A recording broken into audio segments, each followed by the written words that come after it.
The Congress, seat of America's lawmakers. The monuments to Washington and Jefferson, founding fathers of the Republic.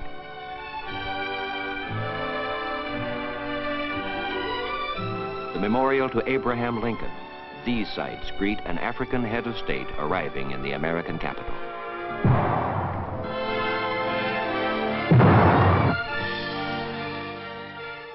A 21-gun salute and full honors for Félix Houphouet-Boigny, President of the Ivory Coast. President and Mrs. John F. Kennedy are the first to shake hands with President and Madame Houphouet-Boigny. Secretary of State Dean Rusk. Citizens of Washington. Cabinet members, diplomats, and city officials are at the airport to welcome the leader of the West African nation. Chief Justice Ernest Boca, as well as the Ministers of Agriculture and Finance, accompany President Houphouet-Boigny. The two presidents and their wives take their place on the podium to take the salute of the honor guard. President Houphouet-Boigny does not come to America as a stranger. His fame has preceded him. His idealism, his wise statesmanship have won the respect of President Kennedy.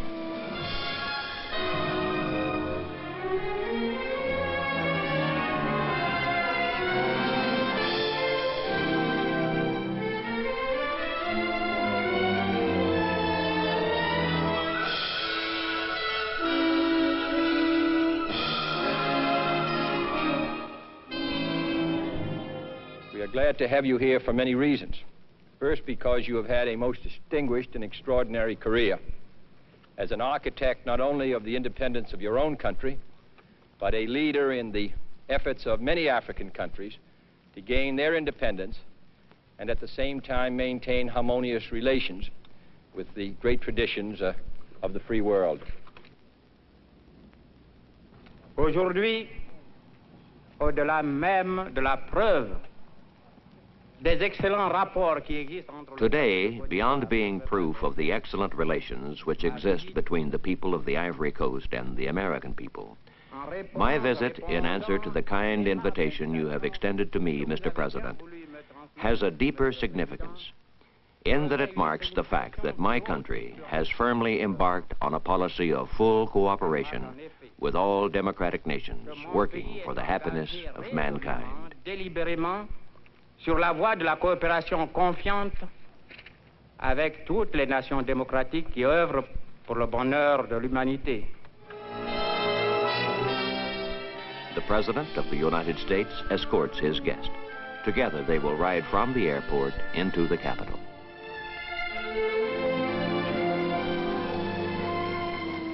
President Kennedy will have occasion to tell President Houphouet-Boigny, I hope that by the time you leave us, you will come to realize that our country has the deepest, the warmest feelings for you and your country. The President of the Ivory Coast receives a demonstration of America's respect and affection in the welcome accorded him by the citizens of Washington.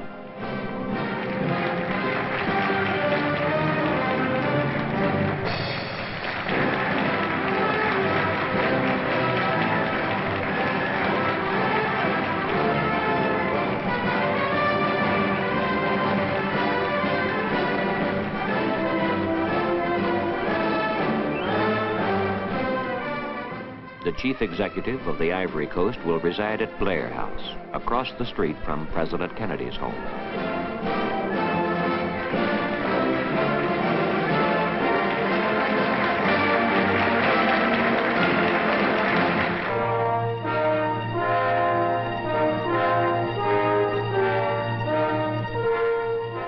That same afternoon, past the Lincoln Memorial, across the Potomac River, President Houphouet-Boigny goes to Arlington National Cemetery.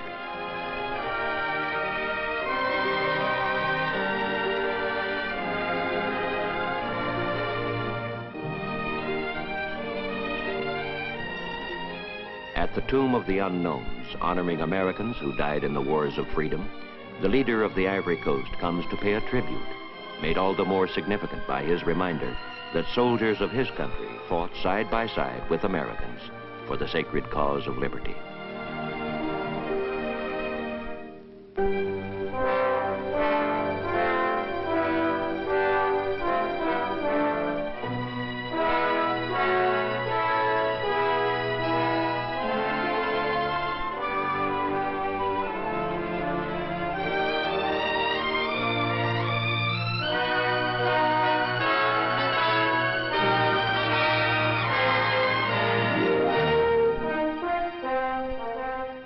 visit the Lincoln Memorial is to go back in time to America of a century ago to better understand the ideals which motivate her today. Past the white marble steps is the pensive figure of Abraham Lincoln, the president who led his nation through the torments of civil war to win equality for all men.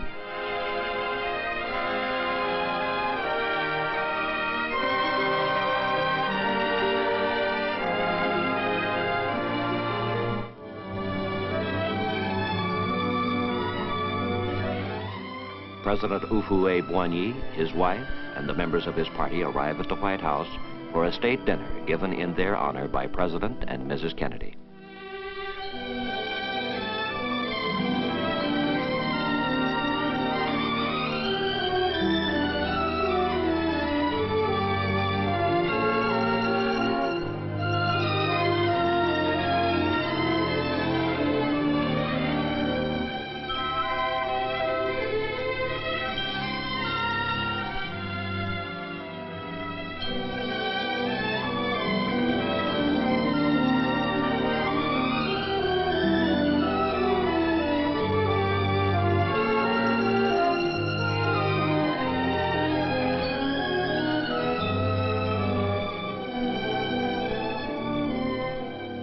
Every president since Thomas Jefferson has lived in the White House, which is part of the heritage of the American people, associated with the memory of great men and great events in the history of the Republic.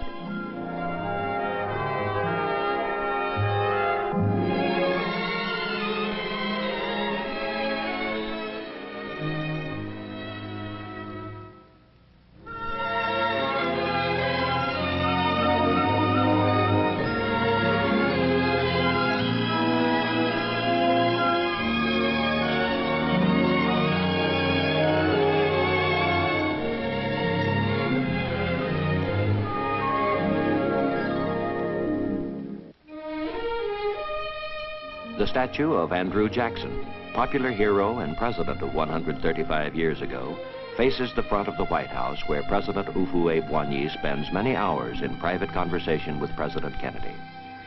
They discuss projects of economic cooperation between the two countries, especially in agriculture, fisheries, and regional development. They discuss international problems, particularly the current situation in Africa below the Sahara. President Kennedy says, "From our talks, I have gained more knowledge and understanding of the problems facing your country and a deeper comprehension of the compelling forces that are shaping the new relationships among African states."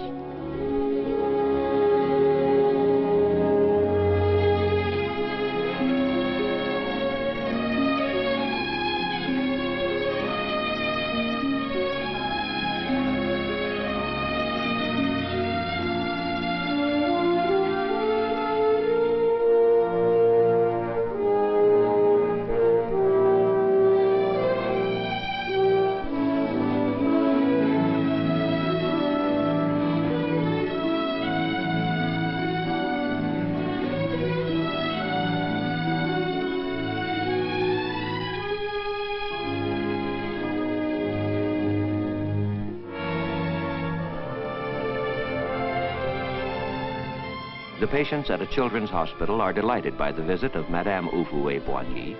She sees the treatment being given to restore muscle control to a little polio victim.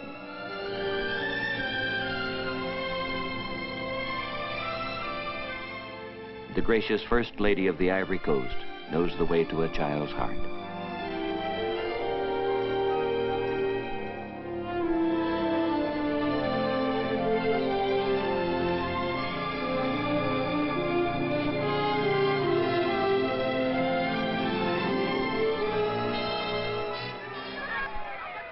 Across the street from the hospital, an entire school comes out to cheer Madame Houphouet-Boigny.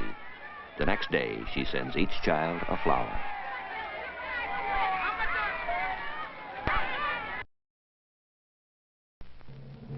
At the Congress of the United States, there is an afternoon tea in honor of the President of the Ivory Coast. Legislative leaders are eager to have the benefit of his experience in international affairs.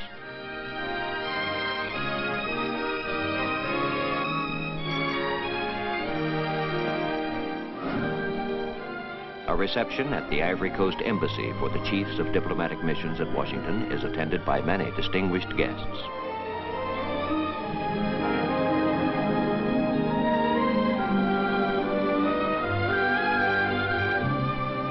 After greeting the Dean of the Diplomatic Corps, the Ambassador of Nicaragua, President Houphouët-Boigny mingles among the guests.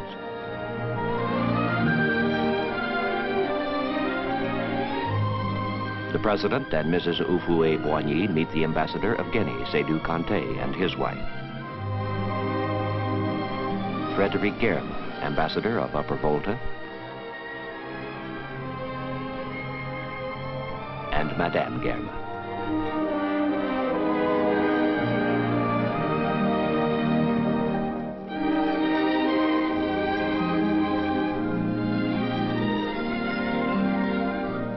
The Ghanaian ambassador in Hao.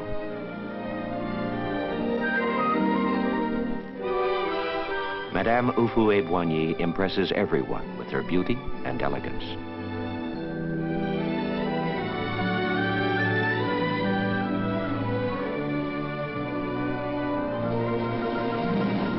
On May 24th, United States astronaut Scott Carpenter orbits the Earth 3 times.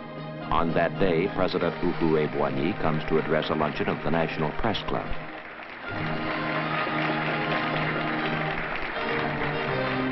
As the President begins to speak, the news comes that Scott Carpenter has made a safe landing. His recovery is awaited momentarily. Nos pensées vont en effet affectueuses vers Carpenter. Our thoughts go with affection to Carpenter, second American astronaut. We would like to be able to share with you, within the next few moments, the assurance of this victory, which is not only the victory of a man, not only the victory of American science and technology, which do credit to this great country, but above all, the victory of peace. Non pas seulement la victoire de la science et de la technique américaine qui font honneur à ce grand pays, mais surtout la victoire de la paix. The audience, which includes United States Undersecretary of State for African Affairs, Menon Williams, and Conan Bédier, Ambassador of the Ivory Coast, hears the President discuss his foreign policy. Paix en Afrique, coopération avec tous les États africains. Peace in Africa, cooperation with all African states, that is the basis of our policy. But Africa is not alone in the world, and we are not for a policy of isolationism. The interdependence of peoples having become the golden rule, we have sought, since our accession to independence, to establish full cooperation with the countries which share with us the same ideals of freedom and justice, and have faith, as we do, in democracy. Qui partagent avec nous des mêmes idéaux de liberté, de justice, et qui ont foi comme nous dans la démocratie.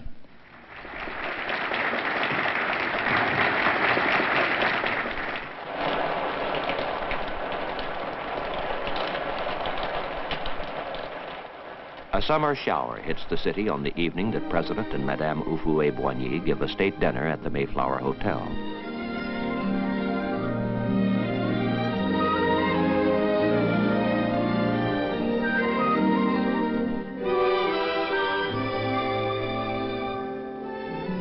Tonight, the First Lady of the United States and President Kennedy are the guests of President and Madame Houphouët-Boigny on the last evening of their 3-day visit to Washington.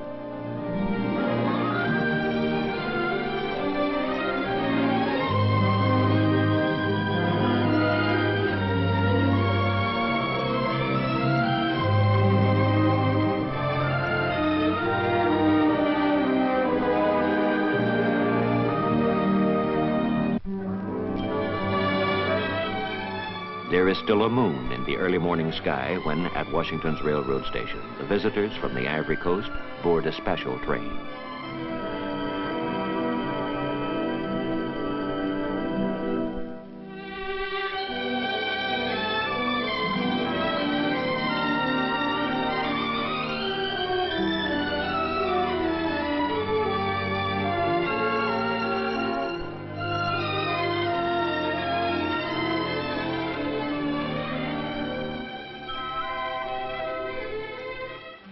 The 7 o'clock express out of Washington will reach New York City in 4 hours. It's a 225-mile journey.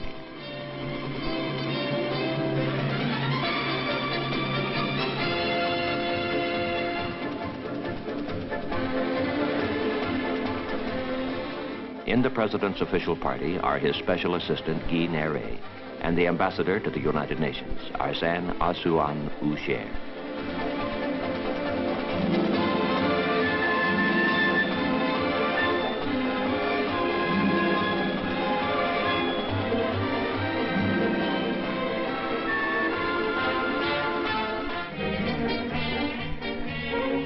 Seen from the Brooklyn Bridge, New York is like a fantasy of the future. Somewhat bewildering at first when you ride the streets and look up at the skyscrapers.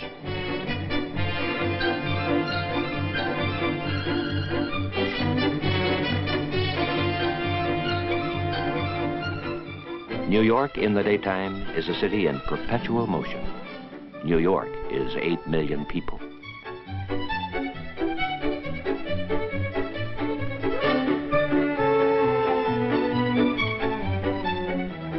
In New York, the president and his wife see a city where people from all over the world, of all races and creeds, live and work side by side.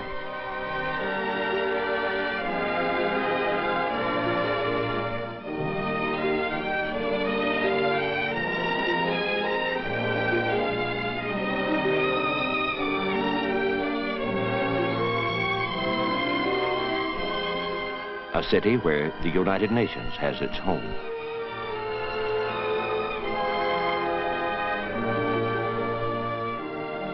The headquarters of the United Nations was finished several years ago.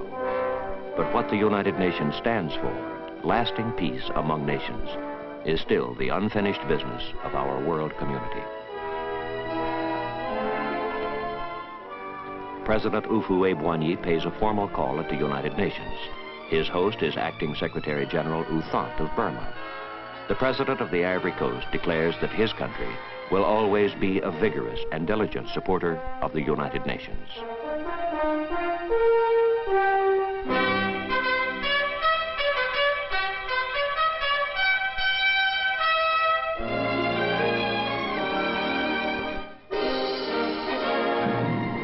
New Yorkers have their own exuberant way of showing a visitor that he is welcome to their city.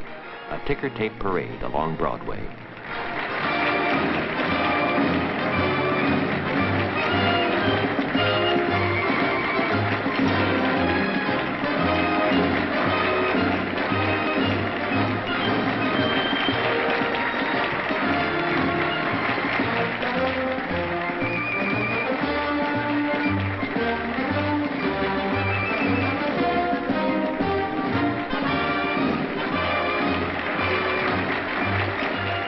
The parade ends at City Hall, where the President receives the official honors of the city.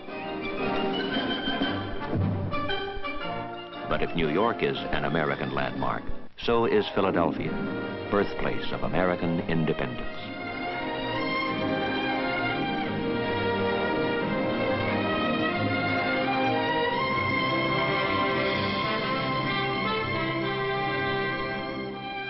In Philadelphia, the University of Pennsylvania, founded by Benjamin Franklin, philosopher, man of science, leader of the American Revolution, confers on the President the honorary degree of Doctor of Laws. Before a large audience of graduating students, faculty, and civic leaders, the President expresses his deep emotion at being so honored here in Philadelphia. He, the statesman who led his country to independence.